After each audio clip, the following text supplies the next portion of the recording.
Maintenant, on est dans une situation où c'est ce que vous dites qui renforce l'extrémisme. Quand vous dites que l'immigration pose un problème, il faut aussi parler des avantages de l'immigration. Parce que moi, quand je travaille en France, je paye mes impôts ici. Donc les étrangers qui sont là, il y a une partie qui peut travailler et envoyer au pays aider. La majorité paye ses impôts, s'installe dans vos pays, enrichit vos pays. Donc ce sont des citoyens productifs. Après, il faut voir, il y a une minorité qui vient, il y a des morts, certes. Mais je voulais souligner une chose. Le discours que vous avez, il est encore légitime tant que l'Afrique restera muette. Et moi, aujourd'hui, je voulais m'indigner pour le silence de l'Union africaine. Les gens là qui meurent sur les plages, et je mesure mes mots, si c'était des Blancs, la terre entière serait en train de trembler. Ce sont des Noirs et des Arabes. Alors eux, quand ils meurent, ça coûte moins cher. Ici, j'étais venu en 2008 et j'avais dit, l'Union européenne, avec ses flottes de guerre, avec son économie, je vous dis une chose, si on voulait attaquer nos pays ici en Occident, il y aurait des moyens de se défendre. Donc si on voulait sauver les gens dans l'Atlantique, dans la Méditerranée, on le ferait. Parce que les moyens qu'on a mis pour Frontex, on aurait pu les utiliser pour sauver les gens. Mais on attend qu'ils meurent d'abord. C'est à croire que le laisser mourir est même un outil dissuasif. Et je vais vous dire une chose, ça ne dissuade personne. Parce que quelqu'un qui part et qui envisage l'éventualité d'un échec, celui-là peut trouver le péril absurde et donc l'éviter. Mais celui qui part pour la survie, qui considère que la vie qu'il a à perdre ne vaut rien, eh bien celui-là, sa force est inouïe. Parce qu'il n'a pas peur de la mort. C'est exactement pourquoi il faut fermer des frontières complètement. Il faut sauver l'Afrique et sauver l'Europe. Vous ne pourrez pas rester comme vous ne resterez pas comme des poissons rouges dans la forteresse européenne. La crise actuelle nous a démontré ça. Au jour d'aujourd'hui, l'Europe ne sera plus jamais épargnée tant qu'il y aura des conflits ailleurs dans le monde. L'Europe ne sera plus jamais opulente tant qu'il y aura des carences ailleurs dans le monde. On est dans une société de la mondialisation où un Indien gagne sa vie à Dakar, un Dakarois gagne sa vie à New York, un Gabonais gagne sa vie à Paris. Que ça vous plaise ou non, c'est irréversible. Alors trouvons une solution collective ou bien déménager d'Europe parce que j'ai l'intention de rester. Quand quelqu'un part, c'est comme quelqu'un qui est élu, choisi, peut-être le plus débrouillard. Et il y a tout un clan ou toute une famille qui pose son espoir sur cette personne-là. Monsieur, là, je vous vois bien habillé, bien nourri. Si vous étiez affamé chez vous, peut-être que votre famille serait ravie d'imaginer que vous pourriez aller gagner de quoi faire vivre les autres.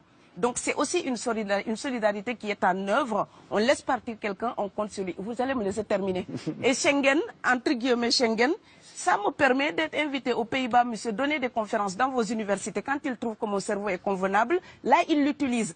Par contre, ils sont embêtés à l'idée d'avoir mon frère, qui n'est pas aussi diplômé que moi et qui pourrait avoir peut-être envie de travailler dans le bâtiment. Donc, vos pays deviennent schizophrènes.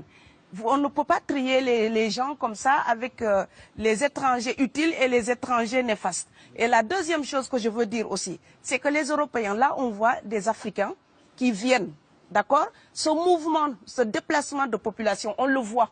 Mais on ne voit pas le mouvement des Européens allant vers les autres pays.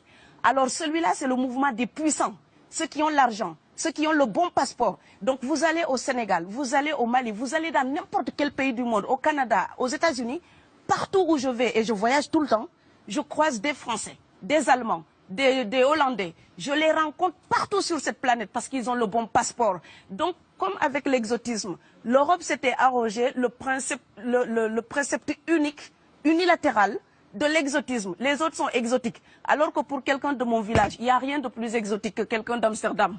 Maintenant, pour l'étranger aussi, pour les voyages des temps modernes avec la mondialisation, quand les pauvres viennent vers vous, il y a des mouvements de foule qu'il faut bloquer. Mais quand vous, avec votre passeport et avec toutes les prétentions que cela donne, vous débarquez dans les pays du tiers-monde, là, vous êtes en terrain conquis. Donc, on voit les pauvres qui se déplacent, on ne voit pas les riches qui investissent dans nos pays. L'Afrique se développe en taux entre 5 et 10%. Ce n'est plus de la progression, c'est de la surchauffe. Sauf que quand des pays du tiers-monde se développent et qu'ils n'ont pas les moyens, pour gérer tout ça, il faut une ingénierie, il faut une formation, il faut des populations pour installer une démocratie. Là, cette surchauffe-là, vous avez besoin qu'on reste dominé pour servir de débouché à l'industrie européenne. Alors il faut arrêter l'hypocrisie. On sera riches ensemble ou on va se noyer tous ensemble. Et je pense que l'Afrique et l'Europe, par exemple, sont là comme des enfants qui se regardent à travers un miroir déformant. Il serait enfin temps qu'ils se respectent, enfin qu'elles se respectent suffisamment pour que l'Europe arrête de nous envoyer ses déchets industriels pour construire avec nous de véritables industries, pour que l'Europe participe à ce développement et que l'Afrique, 60 ans après les indépendances, arrête de dire c'est la faute des autres. Au bout d'un moment, indépendance, c'est responsabilité. Si nous sommes vraiment indépendants en Afrique, nous sommes aussi responsables de notre destin. Et ça ne se fera pas sans les Européens et l'Europe ne s'en sortira pas sans l'Afrique parce que sinon nous serons un boulet que vous traînerez. Donc ce monde-là est lié et je pense que l'entente, je rêve d'une entente, d'une fraternité. Oui, je sais, ça fait bisounours, mais il me faut garder cette utopie-là pour garder le courage d'écrire toutes les nuits. Parce que j'ai fait le vent de l'Atlantique il y a bientôt 12 ans. Aujourd'hui, à l'époque, quand je parlais de dizaines de morts dans l'Atlantique, on me disait « tu exagères ». Maintenant qu'on les ramasse par milliers, je suis absolument triste de devoir réaliser tout simplement qu'en tant qu'auteur, je ne fais que répondre à l'injonction de Schiller. La dignité de l'homme est remise